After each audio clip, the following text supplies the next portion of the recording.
ओम श्री साईराम. ओम श्री साई आदि पुरुषाय नमः. आदि पुरुष असणाऱ्या श्री साईंना आमचा नमस्कार असो. आदि पुरुष म्हणजे जो पूर्वी होता, आता आहे आणि भविष्यातही असणार आहे. शरीररूपी रथ चालवणारा सारथी म्हणजे पुरुष. भगवंताने गीतेमध्ये सांगितले आहे, अजोपि संयवयात्मा भूतानामीश्वरोऽपि सन् प्रकृतिं स्वामधिष्ठाय संभवाम्यात्ममायया. चौथा अध्याय 6वा श्लोक. अर्थात मी जन्मरहित, ज्याच्या स्वरूपात फरक होत नाही असा असूनही व सर्व प्राणीमात्रांचा प्रभू असूनही प्रकृतीच्या ठाई अधिष्ठित होऊन आपल्या मायेने मी जन्म घेत असतो.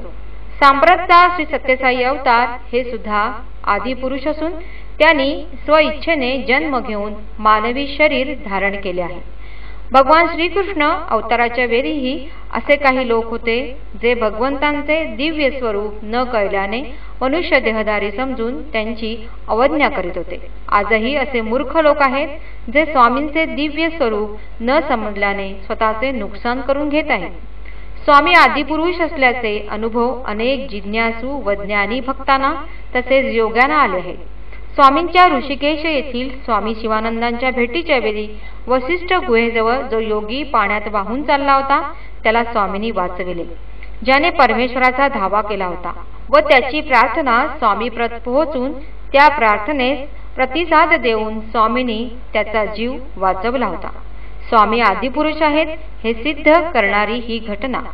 आदिपुरुष असल्यामुळेच आपल्या प्रत्येक अवताराच्या वेळी भक्तांनी विविध जन्म घेतल्याचे त्यांना स्मरते. साईंच्या शिर्डी अवतारातील ही कहाणी. लक्ष्मीबाई गणेश खापर्डे या स्त्री भक्तावर साईनाथांचे विशेष प्रेम व कृपा होती. त्यांनी नैवेद्य म्हणून आणलेले अन्न ते तात्काळ सेवन करीत.